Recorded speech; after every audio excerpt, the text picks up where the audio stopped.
আসসালামু আলাইকুম। আজকে আমাদের টপিকস হলো মাইক্রোবায়োলজি। মাইক্রোবায়োলজির ইন্ট্রোডাকশন বা সূচনাটা কি?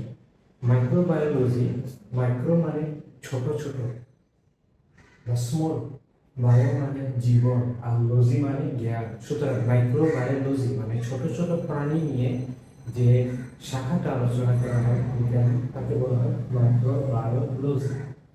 এই মাইক্রোবায়োলজির আবার অনেকগুলো প্রশাখা আছে, যেমন ব্যাকটেরিয়া।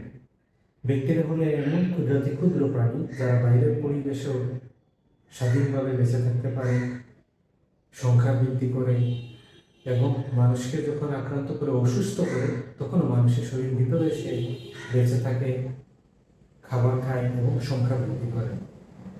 এই জীবগুলোরই বলা হয় ব্যাকটেরিয়া। এবং এই ব্যাকটেরিয়া নিয়ে মাইক্রোবায়োলজি যে শাখাটা আলোচনা করে তাদেরকে বলা হয় ব্যাকটেরিওলজি। এছাড়াও আরেকটা আছে ভাইরাস। ভাইরাস বলতে বোঝায় সাধারণত বাইরের পরিবেশে জড়বস্তুর মতো আচরণ করে। দেখে মনে হয় এটা কোনো জড়বস্তু, কোনো প্রাণী টাইপ না, কিন্তু যখন সে মানুষের ভিতরে ঢুকে তখন সে একটা প্রাণীর মতো আচরণ করে। এই ধরনের মোটামুটি বৈশিষ্ট্য সম্পর্ক জিনিসকে বলা হয় ভাইরাস। এবং এই ভাইরাস নিয়ে যে আলোচনা করবে তাদেরকে বলা হয় ভাইরোলজি। এরপর আছে মাইক্রোলজি। সাধারণত ফাঙ্গাস, ছত্রাক, সহজ করে আমরা যদি বুঝতে চাই আমাদের চারপাশে যে উদ্ভিদ জাতীয় প্রাণী, উদ্ভিদ জাতীয় যে বিষয়গুলো আছে সেগুলো অত্যন্ত ক্ষুদ্রাতি ক্ষুদ্র। এগুলো নিয়ে আমাদের যে রোগগুলি হয়, মাইক্রোবায়োলজি যে শাখাটা এই উদ্ভিদ জাতীয় বা এই টাইপের জিনিস নিয়ে যে আলোচনা করে তাদেরকে বলা হয় মাইক্রোলজি। ফাঙ্গাস, ছত্রাক বা বাংলায় ব্যাঙের ছাতা বৃদ্ধি। এরপর আছে আমাদের প্যারাসাইট। প্যারাসাইট বলতে বোঝায় এটা বাইরে থেকে মানুষের শরীরের ভিতরে ঢুকে এবং মানুষের শরীরের ভিতরে মানুষের পুষ্টিগুলো সে খেয়ে বেঁচে থাকে। একটা পরজীবী যাকে বলে, আমরা সাধারণত কৃত্রিম পদার্থ যেগুলো বোঝায়। তো সুতরাং প্যারাসাইট নিয়ে মাইক্রোবায়োলজির যে শাখাতে আলোচনা করে তাদেরকে বলা হয় প্যারাসাইটোলজি।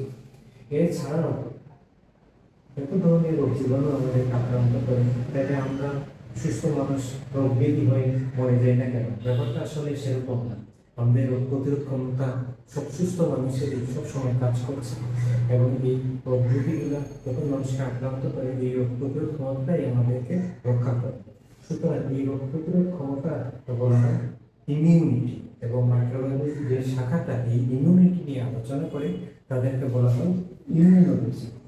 তাই মাইক্রোবায়োলজি বলতে বোঝায় মাইক্রো মানে ছোট, বায়ো মানে জীবন, লজি মানে জ্ঞান। ছোট ছোট প্রাণী বা জীব নিয়ে যে শাখাটা আলোচনা করে তাদেরকে বলা হয় মাইক্রোবায়োলজি।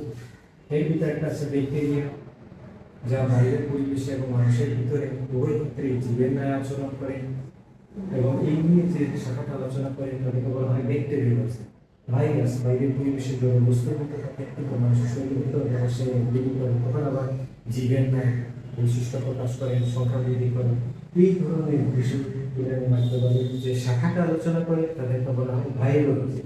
এছাড়া ফাঙ্গাস, ছত্রাক, উদ্ভিদ জাতীয় যেগুলো আমাদের রোগ তৈরি করে, মাইক্রোবায়োলজি যে শাখাটা এই জাতীয় জিনিস নিয়ে আলোচনা করে তাদেরকে বলা হয় মাইক্রোলজি। এছাড়াও আরেকটা আছে পরজীবী বা প্যারাসাইট।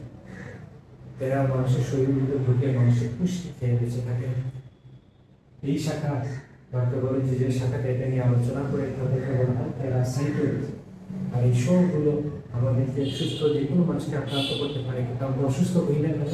আমাদের প্রতিরোধ ক্ষমতাটা এগুলো থেকে আমাদেরকে রক্ষা করে। এই রোগ প্রতিরোধ ক্ষমতাটাই বলা হয় ইমিউনিটি। এবং এই রোগ প্রতিরোধ ক্ষমতা মাইক্রোবায়োলজি যে শাখাটা আলোচনা করে তাদেরকে বলা হয় ইমিউনোলজি। আশা করি আজকের মতো এতটুকু বুঝতে পেরেছি। ধন্যবাদ।